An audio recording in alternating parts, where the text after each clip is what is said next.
It's Justice League 30, and this is what Scott Snyder's been building to for a long time. So this is kind of the big one. Let's get into it.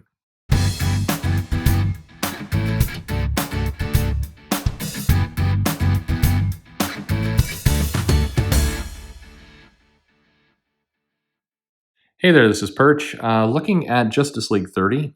This is by Scott Snyder, James Tinian. I will continue to butcher names until the end of time. Jorge Jimenez for the art.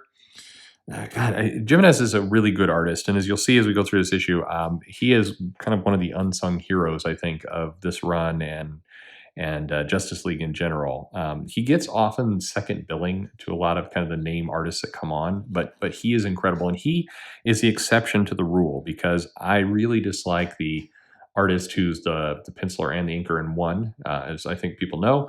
But Jimenez pulls it off. He's one of the few that actually his work looks, in many cases, stronger when he's doing it all by himself, and it just and if part of it maybe Alejandro Sanchez, who's doing the colors, I think fits that style, so that probably has a lot to do with it. But anyway, this is a good team book.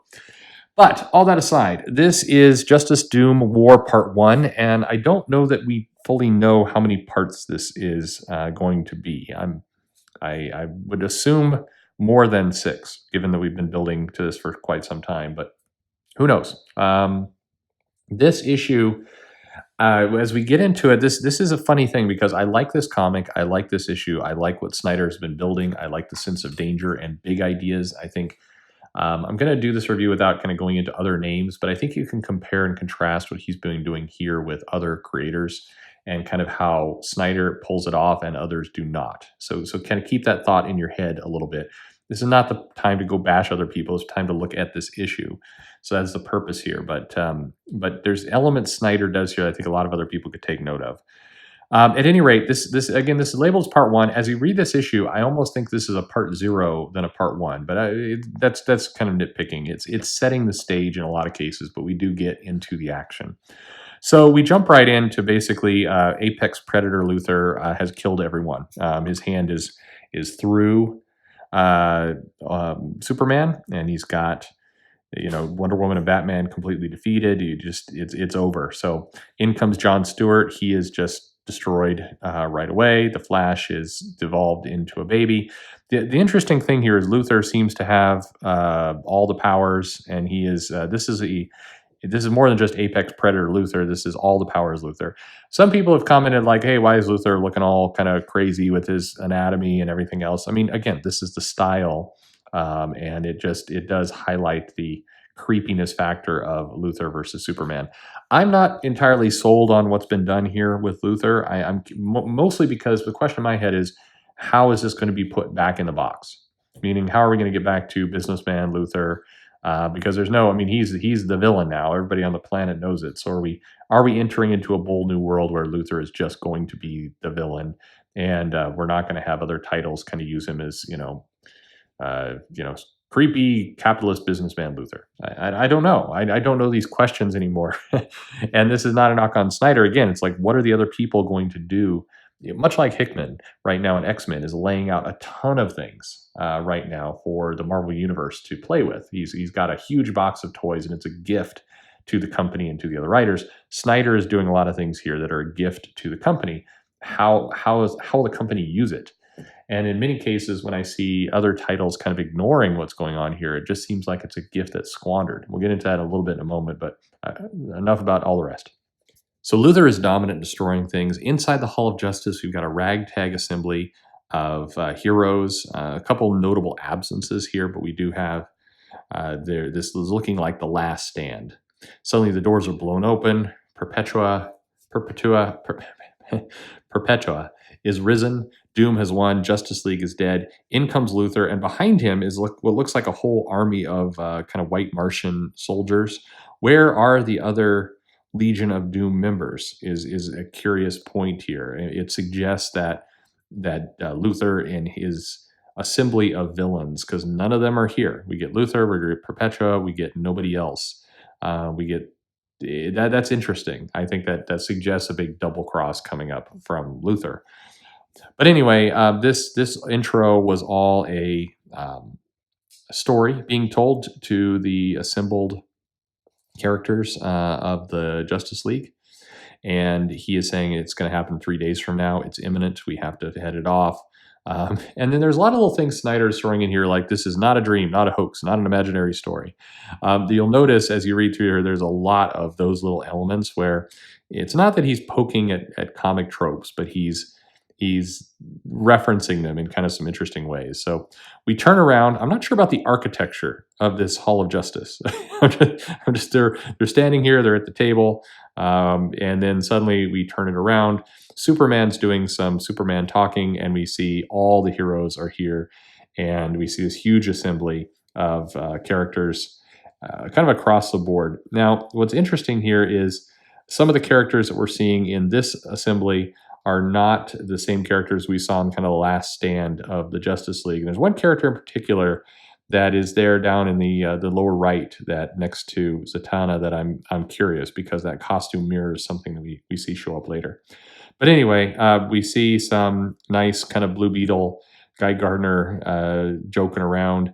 And you know what's curious in all this is that Snyder is referencing things that went on long ago in DC history. Both the expressions on the characters, it's more Jimenez, of course, but the dialogue and the other things. I appreciate that Snyder's tapping into the original Justice League run, making references to a lot of different parts of DC history and legacy throughout all this.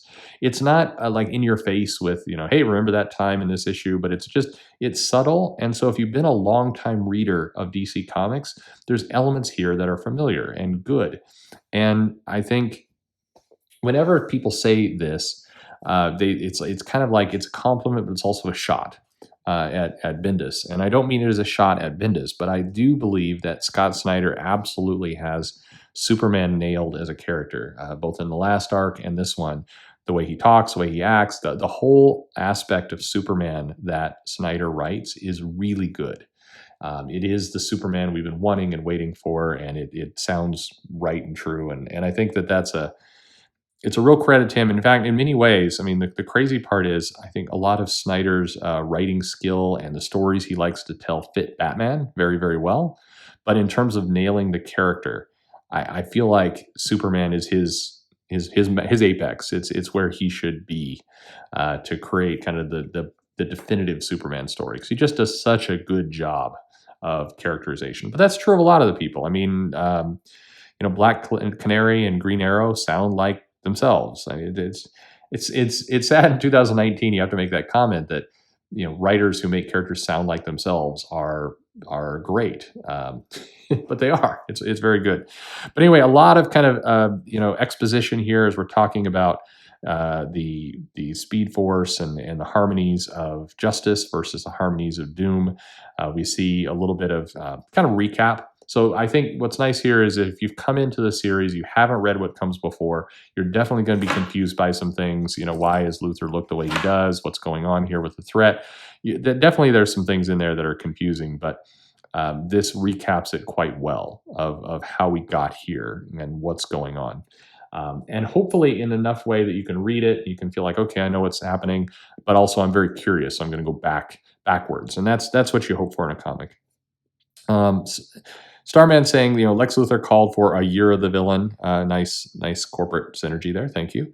And what's also true in this comic, and I hate that I'm wind up talking about a lot of things that are not this comics. This is not a fair review. I apologize for that. But you see a lot of what Snyder has set up here with the Doom fight and Year of the Villain and all of these different elements. And the question that comes up is, why did we not get more? Why do we not get more? In terms of the other writers taking advantage of this scene that Snyder has set for them. The whole Year of the Villain, The Gift, what Luthor was doing, assembling the villains.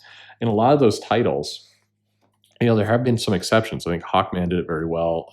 A couple titles are taking advantage of it and running with it, but others are kind of treating it like very much a side to their current stories. And I get it. If a writer's hired to do a run, they're getting interrupted by an event, so that's frustrating, I know.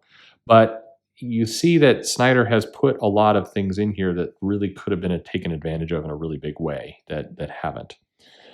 At any rate, we get some dialogue. Superman is trying to rally the troops. Kendra is struggling with John's death. But of course, he's not dead. He's still alive somewhere. We get a mysterious character here, and here we have this masked woman with the green cloak and some brown hair here, and we look at kind of this character. I don't know. Maybe I'm reading too much into it, but this other character here earlier feels like there's a connection there. Like we're seeing that character. So at any rate, we get back to the Hall of Doom, and Luthor is having a chat with slowly re-energizing Perpetua. She is anemic still and regaining her strength, but she's getting stronger. Luthor then identifies all of the Legion of Doom, the people he's assembled, and it's all the villains. And this is, again, pretty cool. We see kind of a new Deathstroke there. We see Black Adam. We see Lobo. We see Catwoman. We see a very, very weird shoulder pads Harley Quinn. We're just seeing a lot of characters there ready to go cause havoc, ready to spread evil throughout the world. What's that going to look like? And we're assembling the core Legion of Doom members, and we are getting ready to have kind of the final battle. And basically, the Justice League is going to the past and the future to try and recover kind of the seventh and final element to head off Doom. It's not quite. That's what they're. And the Legion of Doom is going to go to try and prevent this. So we're getting the old time machines ready, and we're getting a time caper. And so off we go. Stakes are high. Heroes depart into the past and the future. And as they're heading in, suddenly this mysterious character leaps into one of the portals. We're not sure which. It looks like they're heading toward the past portal, but it's not clear. The whole thing blows up. The plan is immediately set off on the wrong foot, and problems are afoot. John and the Flash head into the past and discover that Doom has already won there, and something is very, very wrong.